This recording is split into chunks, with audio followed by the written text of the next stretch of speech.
காரைவனம் என்ற காரைக்காலில் சிவ வழிபாட்டில் ஈடுபாடு கொண்ட வணிக குடும்பத்தில் பிறந்தார் புனிதவதி என்னும் காரைக்கால் அம்மையார். சிறு வயதில் இருந்தே சிவபெருமான் மீது பக்தி கொண்டவராக இருந்தார். திருமண வயது வந்ததும் பரமதத்தன் என்ற வணிகருக்கு மணமுடிக்கப்பட்டார். ஒரு நாள் பரமதத்தனுக்கு இரு மாங்கனி கிடைக்க அதை தன் வீட்டிற்கு கொடுத்து அனுப்பினார். சிறிது நேரத்தில் ஒரு சிவனடியார் உணவு வேண்டி வந்தார். அவருக்கு தயிர் அன்னத்துடன் மாங்கனி ஒன்றை கொடுத்து உபசரித்தார் புனிதவதி.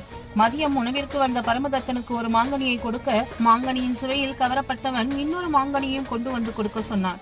சமையலறையில் செய்வதறியாது நின்ற புனிதவதி ஈசனை வேண்ட மாங்கனி ஒன்று அவள் கையில் வந்தது.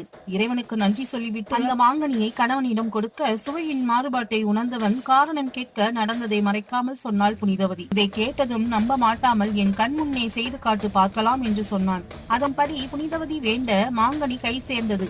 அதை கண்டு அஞ்சிய பரமதத்தன் மனதிற்குள், இவள் ஒரு தெய்வ பிறவி, மனைவியாக குடும்பம் நடத்த முடியாது என்று தீர்மானித்து தான் வெளியூர் சென்று வணிகம் செய்ய போவதாக கூறி சென்று விடுகிறான்.